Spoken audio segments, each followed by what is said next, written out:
आज का क्वेश्चन है हमारे पास, last moment before all ends fall out of a plank. तो ये हमें प्रॉब्लम स्टेटमेंट गिवन है। तो प्रॉब्लम स्टेटमेंट पहले समझ लेते हैं। तो क्वेश्चन में हमें क्या दिया हुआ है कि हमें एक प्लैंक दिया होगा जिसकी लेंथ होगी n यूनिट, और कुछ एंड्स उस प्लैंक के ऊपर मूव कर रही हैं। अब कुछ एंड्स लेफ्ट साइड मूव कर रही हैं एंड कुछ एंड्स राइट साइड मूव कर रही हैं। एंड ये हमें क्वेश्चन में गिवन होगा कि प्रेजेंटली किसी भी एंट की क्या पोजीशन होगी प्लैंक के ऊपर, और क्या वो लेफ्ट साइड मूव कर रही हैं या वो राइट साइड मूव कर रही हैं। हमें दो एरे गिवन होंगे क्वेश्चन में ही, एक लेफ्ट एरे और दूसरा राइट एरे। और जो एंट्स लेफ्ट मूव कर रही हैं उनकी पोजीशन हमें लेफ्ट एरे में दी होगी, और जो एंट्स राइट साइड मूव कर रही हैं उनकी पोजीशन हमें राइट एरे में गिवन होंगी। और हमें कहा है कि जब भी कोई दो एंट्स मूव करते हुए किसी पोजीशन पर कोलाइड कर जाएंगी, देन कोलाइड करते ही वो अपनी अपनी पोजीशन ओपोजिट कर लेंगी, मतलब डायरेक्शन ओपोजिट कर लेंगी। अगर वो लेफ्ट मूव कर रही होंगी तो राइट मूव करना शुरू कर देगी, और जो राइट मूव कर रही होगी वो लेफ्ट मूव करना शुरू कर देगी। ये हमें क्वेश्चन में ऑलरेडी गिवन है। और एंट्स की स्पीड जो है वो कांस्टेंट ही रहेगी हमेशा, और डायरेक्शन चेंज करते हुए भी उनकी स्पीड चेंज नहीं होगी। और हर एंट 1 यूनिट मूव करेगी 1 सेकेंड में, ये क्वेश्चन में गिवन है। और डायरेक्शन चेंज करते हुए भी उनकी स्पीड सेम ही रहेगी।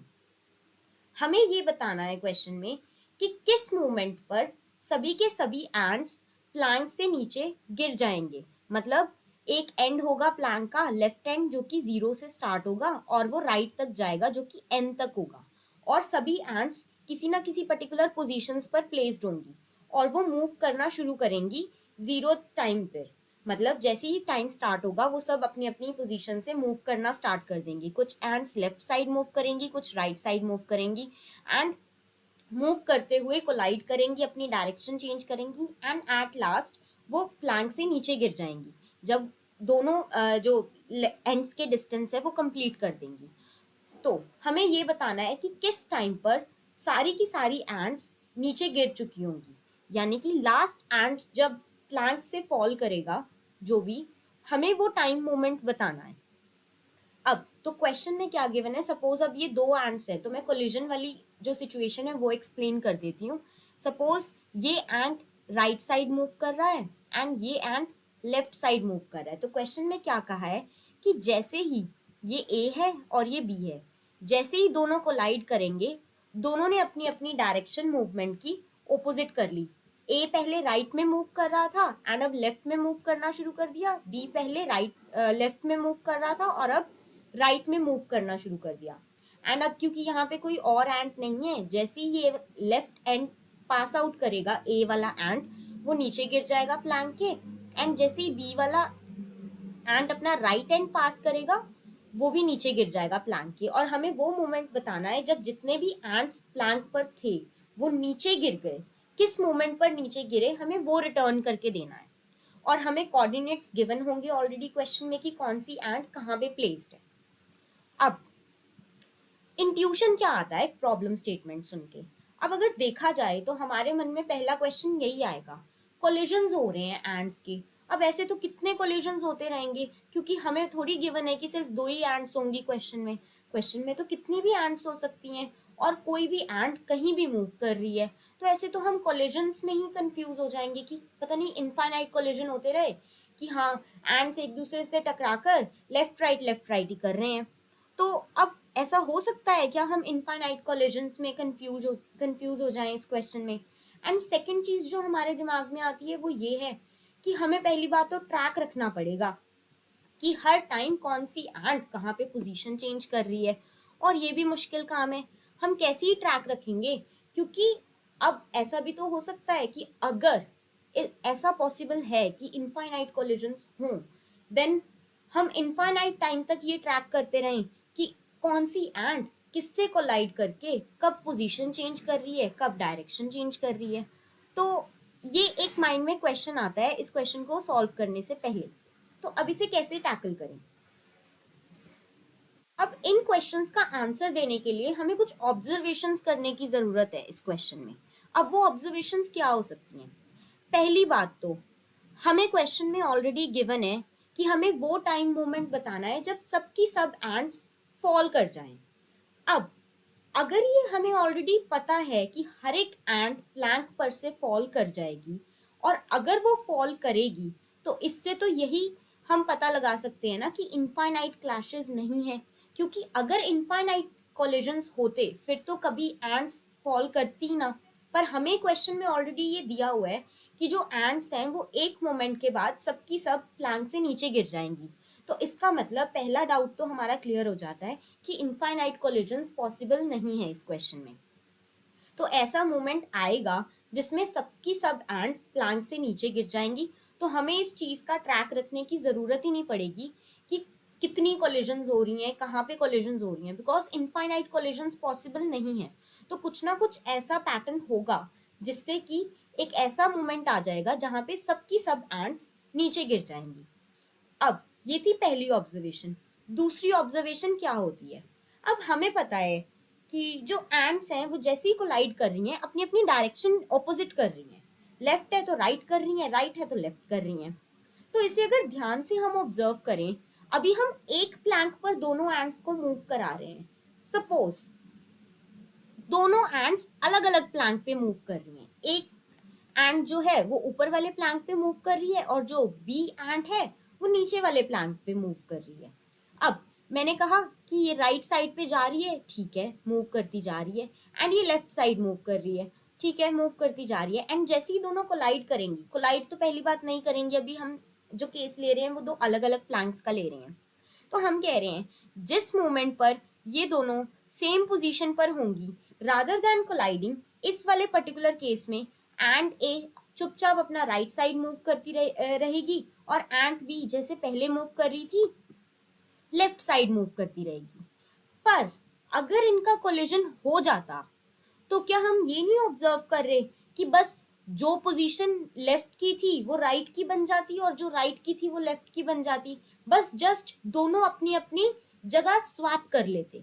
मतलब अगर दोनों इस वक्त सेम प्लैंक पे होते, अभी बी जहां पे मूव कर रहा है बस ए वहां पे मूव करने लग जाता और जहां पे ए मूव कर रहा है वहां पे बी मूव करने लग जाता। इससे ज्यादा चेंज तो नहीं होता ना। हमें क्या फर्क पड़ता है कि ए ने अपनी पोजीशन चेंज की या बी ने अपनी पोजीशन चेंज की? एट लास्ट ओवरऑल जो सिचुएशन है, ओवरऑल तो हमें यही देखना है ना कि सबकी सब एंड्स कब नीचे गिर जाएंगी। तो अगर कोलाइड करती हैं दो एंड्स तो उसका आउटकम क्या होता है? उसका आउटकम ये होता है कि जो पहली वाली एंट है वो दूसरे वाली की जगह चली जाती है, मतलब जो दूसरे वाले की डायरेक्शन थी वो उस पे मूव करने लग जाती है और जो दूसरे वाली एंट है वो पहले वाली की डायरेक्शन में मूव करना शुरू कर देती है। पर जो डिस्टेंस मूव कर रही हैं वो तो ओवरऑल सेम ही रह रहा है ना।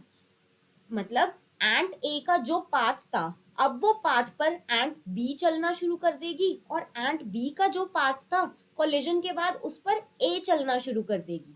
पर ओवरऑल जो मैक्सिमम टाइम पूरी एंट्स सभी एंट्स को लगना था प्लैंक से नीचे गिरने पे वो तो सेम ही रहेगा। बस फर्क क्या पड़ा कि दोनों ने अपनी अपनी पोजीशन स्वैप कर ली, दोनों ने अपने अपने रोल स्वैप कर लिए।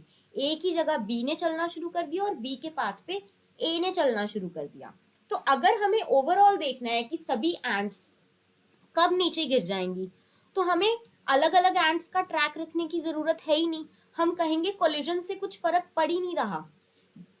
कोलिजन अगर हो भी रहा है ना तो बस आपस में वो लोग अपना जो पाथ है वो स्वैप कर रहे हैं। पर ओवरऑल देखने के लिए तो हम यही देख लेंगे कि अगर कोलिजन ना भी होता तो उन्हें मैक्सिमम टाइम कितना लग रहा है। तो वही आंसर होगा हमारा जब कोलिजन हो रहे हैं तब भी। ये बिल्कुल वैसे ही है जैसे हम मतलब फिजिक्स के क्वेश्चंस में देखते थे कि हाँ दो मास कोलाइड कर रहे हैं तो अगर मोमेंटम है वो ओवरऑल तो चेंज नहीं हो रहा है, तो अगर कोलिजन हो भी रहा है तो हम मोमेंटम को इक्वल करके मास वगैरह फाइंड आउट कर लेते थे। तो सेम सिचुएशन यहाँ पे भी है कि अगर कोलिजन हो भी रहा है ना बस जस्ट वो अपने पाथ स्वैप कर रहे हैं, ओवरऑल टाइम और स्पीड तो सेम ही रह रहा है। बस ए की जगह बी ने चलना शुरू कर दिया और बी की जगह ए ने चलना शुरू कर दिया।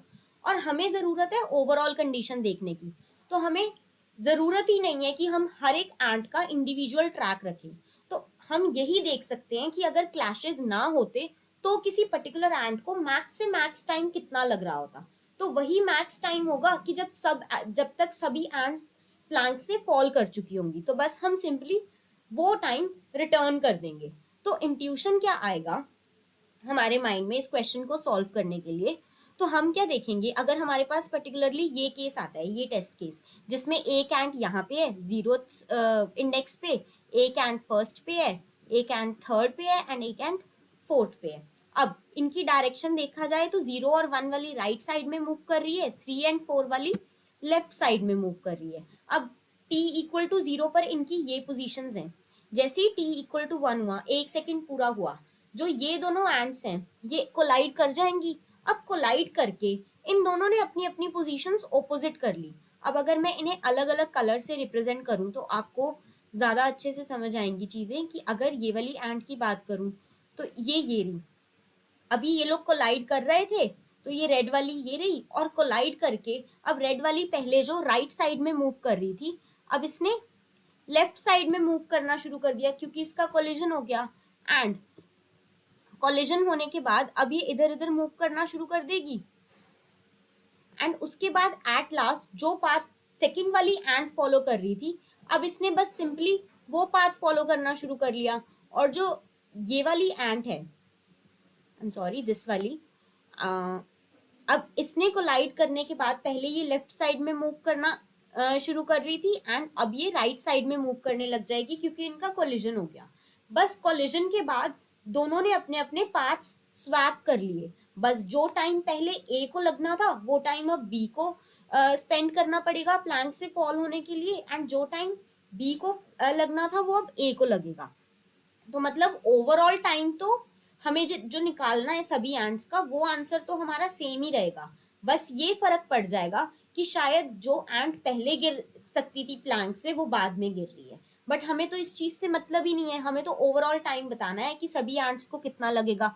तो ये आपस में टाइम स्वैप करते रहेंगे, पर जो ओवरऑल टाइम है वो तो जितना कोलिजन से पहले लगना था उतना ही कोलिजन के बाद भी लगेगा। तो सिंपली हम क्या करेंगे, हम यही एज्यूम करेंगे कि अगर कोई कोलिजन ना होता तो किसी एंट को मैक्सिमम से मैक्सिमम टाइम कितना लगता प्लैंक से फॉल होने में, और उन सभी में से जो मैक्सिमम टाइम होगा वो हम एज आंसर रिटर्न कर देंगे क्योंकि वही टाइम होगा जब तक सभी की सभी एंट्स प्लैंक से फॉल कर चुकी होंगी।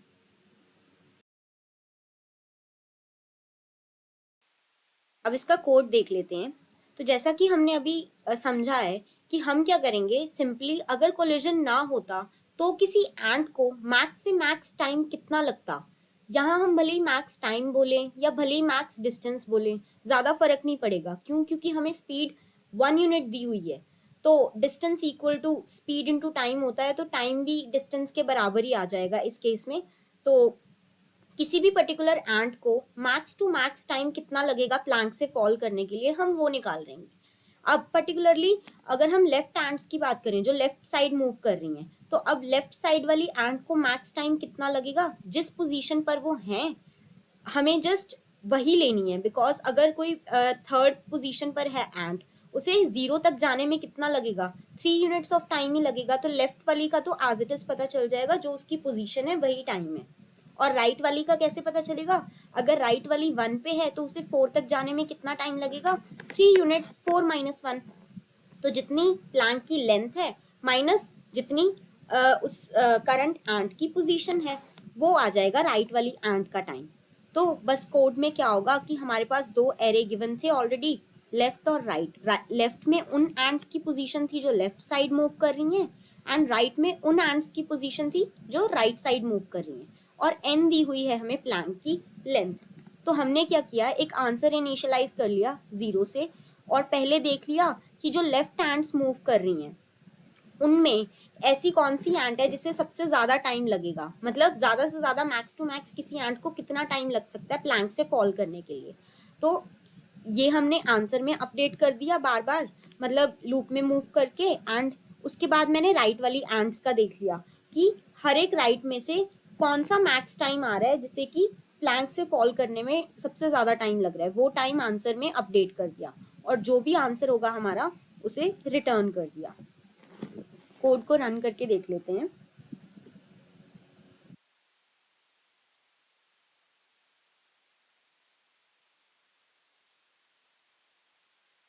थैंक यू गाइस, अगर आपको एक्सप्लेनेशन अच्छी लगी हो please like share and subscribe.